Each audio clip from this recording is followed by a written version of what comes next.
Alors, en faisant cette vidéo, c'était juste pour expliquer la différence entre le no spin conventionnel ou normal, je sais pas comment le dire, et le SCAMF.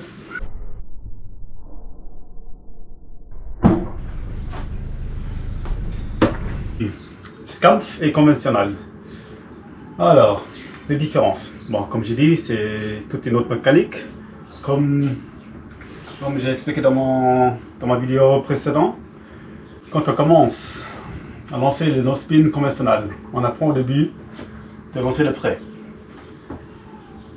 D'accord?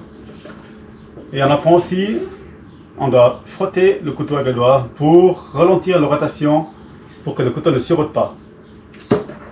Plus on va loin, plus on doit appuyer sur le couteau ou plus on doit ajuster.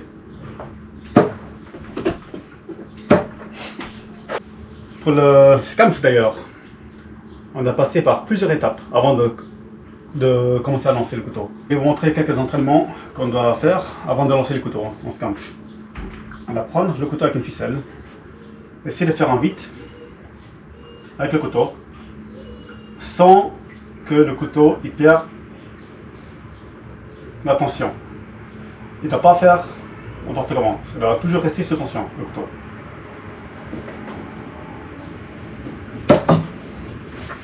Ensuite,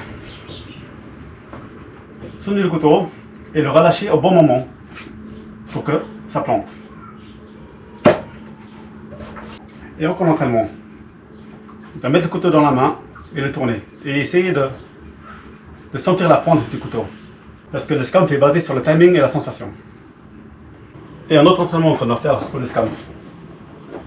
On va apprendre qu'on a plus de place derrière et on n'a pas de place devant. Pour pas croiser les zones de poussée. Donc, comme je disais, notre travail dans le SCAMF, c'est de tirer. Là derrière, c'est notre travail. Tirer le couteau. Et là devant, c'est le travail du couteau. Il doit faire son travail lui-même. Alors, là on fait un petit geste avec le corps, en arrière, en avant. Et vous voyez, là le bras il se fie.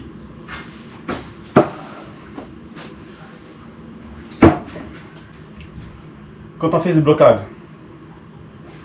là le poignet il est souple.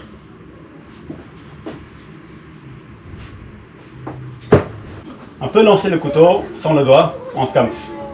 Sauf qu'il faut avoir un bon feeling et un timing parfait.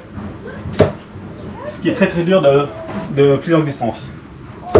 Je n'arrive pas. Donc, pour ça, le doigt il va en jeu. Il est là pour faire stabiliser le couteau. Et pour avoir un bon feeling. Et le timing compte aussi. Donc, quand on tire le couteau en arrière, on doit tirer exactement la même chose quand on tire sans le doigt. Donc, on doit tirer exactement la même chose. C'est pour ça que le conventionnel, no spin, c'est pareil que le SCAMF. Parce que le doigt il est en jeu. Mais sauf que pour le SCAMF, le doigt il ne sert pas à ralentir la rotation du couteau, comme le conventionnel. Le doigt il sert à stabiliser le couteau pour avoir un bon feeling et pour pouvoir tirer le couteau vers la cible. On peut le tenir normalement ou on peut le tenir comme ça. Ça s'appelle le feeding grip. On met le couteau sur le doigt, enfin sur l'os, et on tient uniquement avec les pouces. Et là, cette technique ça va aussi très bien pour les longues distances.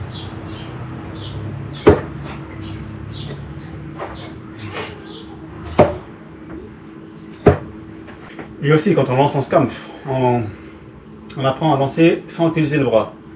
Donc on colle le bras au corps, et là on déforme le tendon du doigt, et on tire avec le corps.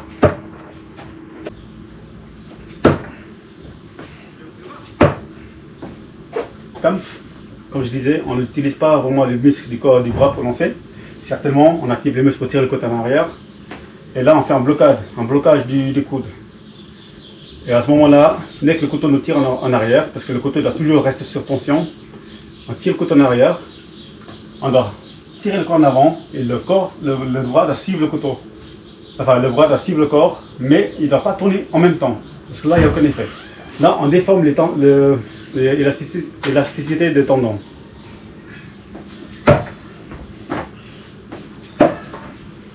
Et le relâche du couteau. il est rare. À chaque distance, c'est la même chose.